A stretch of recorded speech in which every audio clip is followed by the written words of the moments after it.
რთველი ეს არის განსაკუთრებული პერიოდი, წელიწადის განსაკუთრებული დრო, რომელსაც ესე მოთმინებით ელოდნენ ჩვენი წინაპრები, დიდი რუდუნებით ელოდნენ, იმიტომ რომ ეს არის მთელი წლის ჯაფის შედეგი, დაფასება, დაგვირგვინება, ამითი სრულდება შემოდგომა რთველით გვირგვინდება შემოდგომა, იგი შეიძლება ითქვას, რომ არის ოქროს გვირგვინი შემოდგომისა. საერთოდ უნდა აღინიშნოს, რომ არსებობს მეტად საადრეო, საშუალო, ანუ ზომიერი, შემდგომ საგვიანო და ბოლოში შეიძლება ითქვას, რომ მეტად საგვიანო ვაზის ჯიშები. სიმწიფის პერიოდების მიხედვით აი სწორედ ესე იყოფა.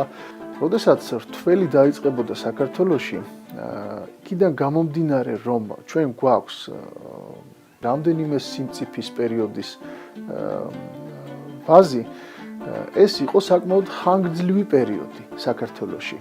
ანუ იწყებოდა დაახლოებით აგვისტოს დასაწყისიდან და სრულდებოდა რთველი, ანუ მეტად საგვიანო ვაზის ჯიშების შემთხვევაში დეკემბრის პირველ ნახევარში, პირველ რიცხვებში. მაგალითისათვის იმერეთში ჩვენ გვაქვს ესეთი მეტად საადრეო ვაზის ჯიში რკო, ესეთი სახელით არის სახელდებული, რომელიც აი აგვისტოს ბოლოს უკვე დაღვინებულია. ის უკვე ღვინოა, თანაც ისეთი დაწმენდილი, დახვეწილი, მართალია ახლა ეს არის ახალგაზრდა ღვინო, იგივე მაჭარი, მაგრამ ის არის ღვინო.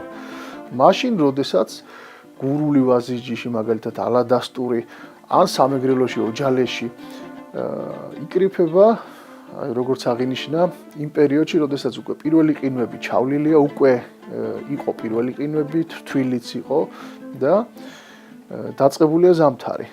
დღევანდელი დღე არის სწორედ 2014 წლის შემოდგომის ბოლო დღე და ეს სიმბოლურია და აი ამის მერე უკვე იწყება ზამთარი.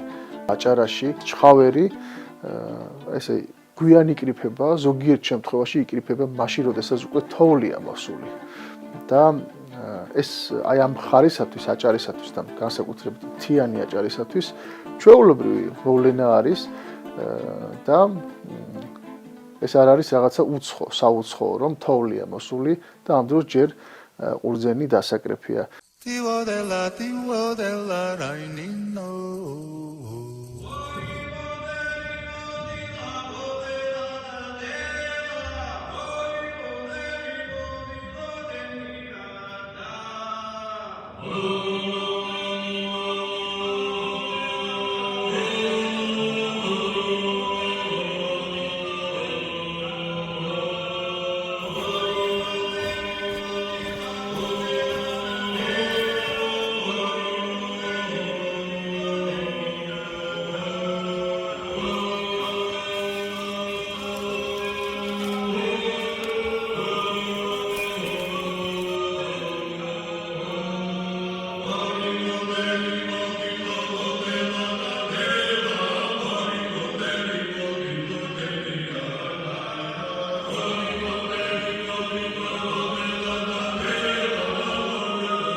მოვიდა რთველი, ვიწყებთ კრეფას დაახლოებით იკრიფება ოქტომბრის ბოლოს, ნოემბრის შუარიცხვებამდე.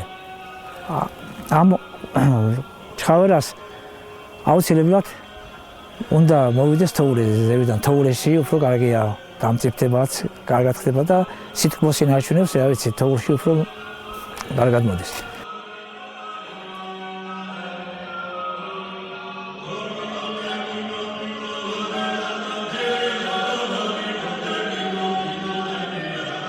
განსაკუთრებით საგვიანო ჯიშებით დასავლეთ საქართველოს რეგიონები არის ცნობილი. არაერთხელ გვითქვამს, გვინდა კიდევ გავემეოროთ ის, რომ მაგალითად კახეთში უფრო მეტად საადრეო ჯიშები გვხვდება, ან საშუალო.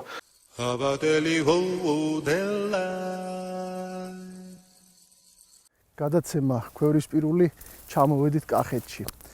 რთველზე ეს არის საოცარი, ძალიან ლამაზი დღე და ამ დღეს მართებულად შეიძლება ეწოდოს დღესასწაული და მართლაც ქართველი ადამიანი ჩვენი წინაპრები აი ამ დღისათვის, რთველისათვის ისე ემზადებოდნენ, როგორც მაგალითად რომელიმე აი საეკლესიო დიდი დღესასწაულისათვის და ეს არის რაღაც განსაკუთრებული საოცრება არის.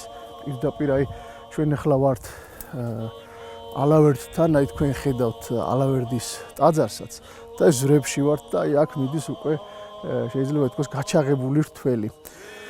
კახეთში აი ესეთ თვალუწვდენელ, ფაქტობრივად თვალუწვდენელ ზვრებში იკრიფება ყურძენი და აი სწორედ რთველის შუა პერიოდია, ძალიან ლამაზი პერიოდია და ხალხიც ესეთი შემართებით მუშაობენ, ძალიან ესო ღიმილი რაღაცა ეს არის ყველაფრით გამორჩეული, ყველაფრით განსხვავებული დღე და პერიოდი.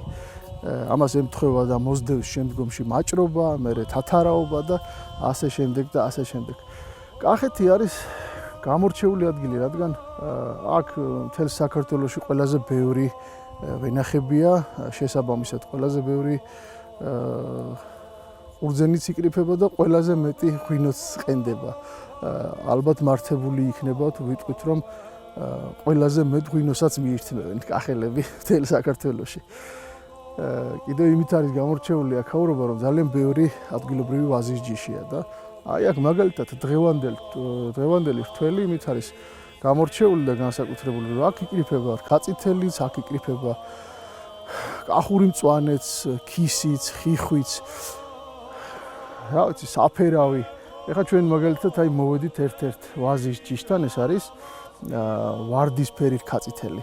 საერთოდ ბევრია კახეთში ადგილობრივი ვაზის ჯიშები, მაგრამ ეს ჯიში რაღაცა შედარებით ახალგაზრდა ჯიშად ითვლება, თუმცა ეს არის ქართული ვაზის ჯიში და ძალიან ლამაზია, ძალიან ლამაზად იყურება ესეთი რაღაც საოცარი ვარდისფერი, მოვარდისფრო ელფერი დაჰკრავს, იერი დაჰკრავს და ულამაზესია, მოკლედ ყველანაირად აი ესეთი შემკული ვაზის ჯიშია. ჩვენიერი ღვინო დგება სხვათა შორის, ესეთი შესაბამისად ვარდისფერია. სხვათა შორის აი ამ ვაზის ჯიშიდან ბევრი ღვინოს არ აყენებს და აი ერთ-ერთი ვინც ესეთი ყოველწლიურად ღვინოს აყენებს აი ამ ვაზის ჯიშიდან ეს არის ალავერდის მონასტერში, სადაც მოღვაწეობს ერთი ძალიან კარგი ადამიანი, ბერი გერასიმე, მამა გერასიმე, რომელიც აი ყოველ წელს აყენებს ხოლმე და ამზადებს აი აქედან ღვინოს. ჩვენ ეხლა ვართ გოგი ოტიაშვილის ვენახებში, ზვრებში, სადაც აი მიმდინარეობს კახური მწვანისა და კაწითელის რთველი. ეს არის განსაკუთრებული ვენახი, იმიტომ რომ ბატონი გოგი თავის ვენახებს უვლის არა სისტემური შხამქიმიკატებით, რაც მაინც არ არის სასურველი და მისასალმებელი ნამდვილად არ არის, არამედ კონტაქტური პრეპარატებით. ესე ვთქვათ, ბიოვენახია, ესე მეორე მხრივ რო შევხედოთ ამ ყველაფერს და ის ყველაფერს აკეთებს იმისათვის, რომ გაუფრთხილდეს, მოეფეროს ვაზსა და ვენახს.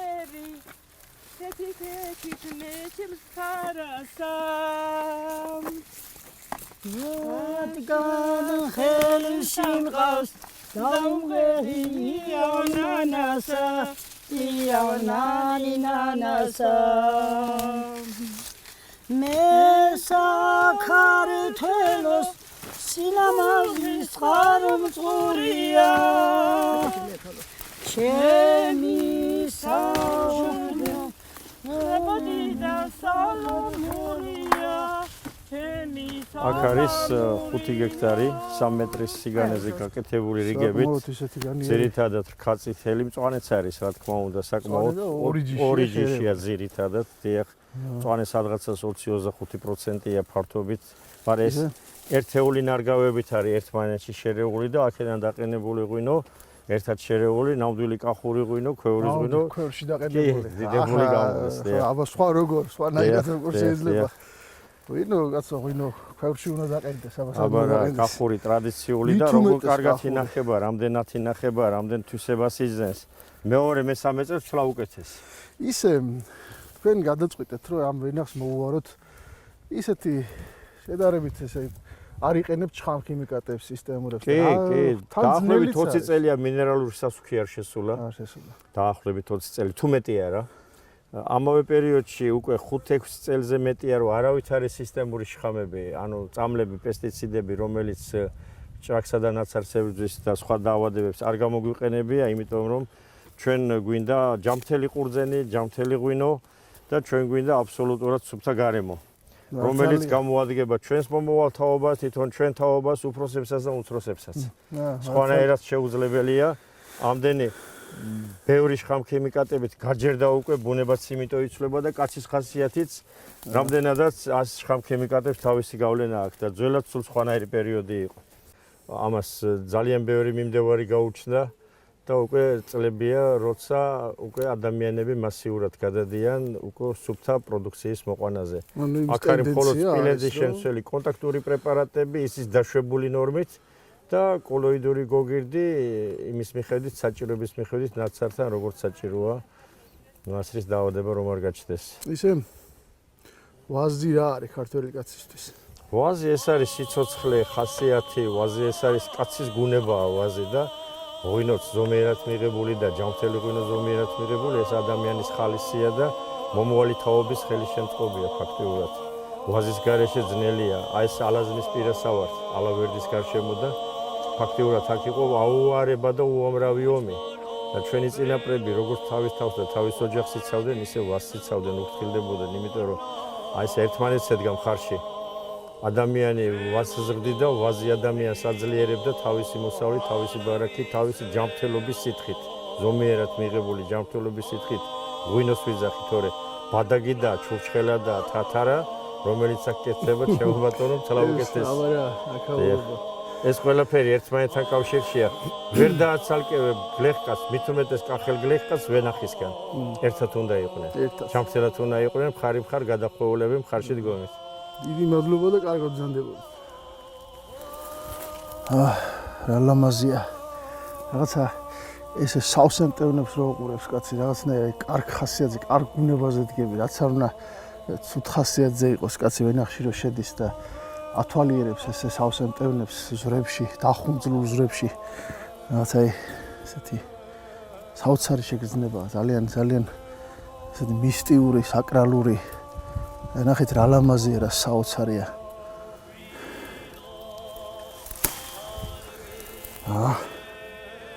ბარაქიანი კაცო. შენს ფესვებს ვენაცვალე.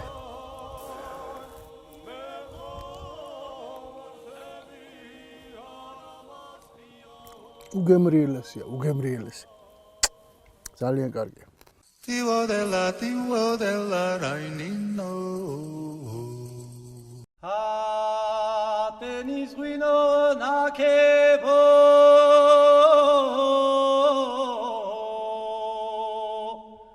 Ai harolailo.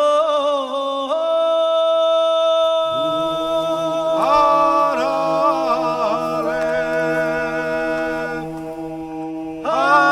harali harale.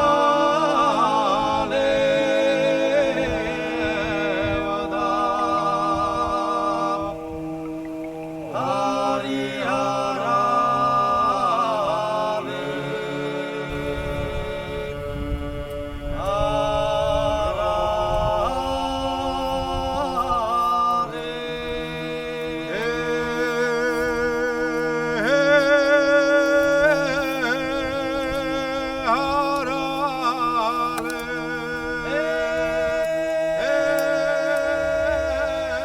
ჩინებული თავკვერი და გორული მწვანე სწორედ აი ამ სამი ჯიშიდან ერთობლივად იწურება ცნობილი, ძალიან ცნობილი ღვინო, დგება ცნობილი ღვინო, ეს არის ხიდის თაური.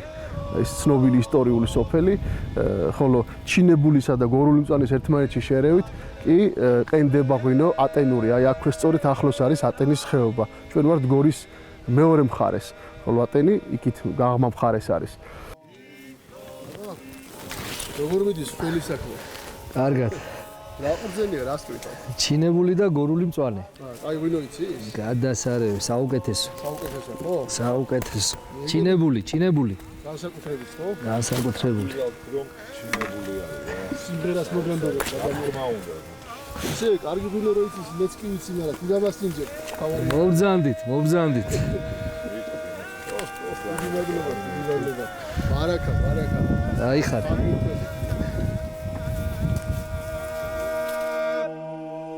Hari harali harale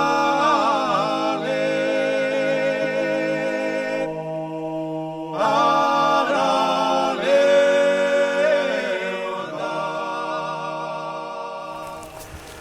ის რომ რთველი განსაკუთრებული დღე არის და განსაკუთრებული მოვლენა ამაზე ჩვენ არაერთხელ გვისაუბრია და ალბათ კიდევ არაერთხელ მოგვიწევს ამაზე საუბარი. ეს არის ყველანაირად გამორჩეული საოცარი დღე. მთელი წელი ადამიანი უცდის აი სწორედ აი ამ დღეს რთველს, აი ამ საოცარ დღეს და რთველით როგორც თქვით უკვე აღნიშნეთ შემოდგომა გვირგვინდება და მევენახის საქმე მთავრდება და იწყება მეღვინეობის ეტაპი, მნიშვნელოვანი ეტაპი და არის აზრი, ესეთი გამოთქმული აზრი, რომ უძენი რაც უფრო მეტ შაქარს მოაგროვებს, მით უკეთესია, მაგრამ ეს აზრი მცდარ მოსაზრებად გვეჩვენება. თქმა უნდა, ერთ-ერთი ძირითადი კომპონენტი ყურძნის ხარისხისათვის, ღვინის ხარისხისათვის ეს არის ყურძნის შაქრიანობა, მაგრამ ის მჟავიანობასთან ერთად უნდა იყოს, მჟავიანობასთან მიმართებაში უნდა იყოს ბალანსში. შაქრიანობას, როგორც წესი, ჩვენი წინაპრები სინჯავდნენ, როგორც გემოთი, გასინჯავდნენ, ისე გასრესდნენ მარცვალს და აი ხელის სიტკბოებაზე, აი ეს ტკბილი, რამდენად ტკბილია, როგორ ეწებება თითები ერთმანეთს, აი ამით ინტუიციით იგებდნენ, სხვათა შორის ძალიან კარგათაც იგებდნენ ყურძნის სიმწიფეს და იმას თუ რამდენად არის მაგალითად ყურძენი დასაკრეფად მზად, ანუ რთველისათვის მზაობას. შემდგომში ევროპიდან ჩვენთან შემოვიდა დანადგარი მცირე მოწყობილობა, რომელსაც ეწოდება რეფრაქტომეტრი. აი ეს არის ძალიან მარტივი მოწყობილობა, ძალიან კარგი და სასარგებლო ნივთი, მე ესე ვიტყოდი, რომელსაც ეწოდება რეფრაქტომეტრი და ეს ჩვენ ახლა გავსინჯავთ თუ რამდენია შაქრიანობა იმ ყურძენში, რომელიც დღეს აქ იკრიფება. დღეს რჩეული შვილების ვენახში, შიდა ქართლში, სოფელ ქვეშში ჩვენი გადაცემა ქვევრისპირული ჩამოვიდა, სადაც იკრიფება ჩინებული, გორული მწვანე და თავკვერი. აი მარცვალს ავიღებთ და აი ამ რეფრაქტომეტრის ღიობზე ერთ ადგილას დავაწვეთებთ, წაუსვავთ. შემდგომ დავაფარებთ მას ზემოთ და გავხედავთ მზეზე. თუ რამდენია გვიჩვენებს, რამდენია შაქრიანობა. ამ შემთხვევაში შაქრიანობა არის 22 გრადუსი. ანუ ეს არის ძალიან კარგი, ძალიან ხარისხიანი და სხვათა შორის აი ამ საგანზე საუბრობდა თავის დროზე ილია ჭავჭავაძეც. იგი საუბრობს იმაზე, რომ ევროპაში არსებობს დანადგარი, რომელიც არის ძალიან კარგი იმისათვის, რომ ადამიანმა გაიგოს ყურძნის შაქრიანობა სწრაფად და ეფექტურად, ხოლო ჩვენთან ამას ჩვენებური მეურნე, გლეხი, ქართველი ადამიანი, ჩვენი წინაპრები აკეთებდნენ გემოს გასინჯვით და ესე ხელში, როგორც უკვე აღნიშნეთ, აი ესე და ამგვარად.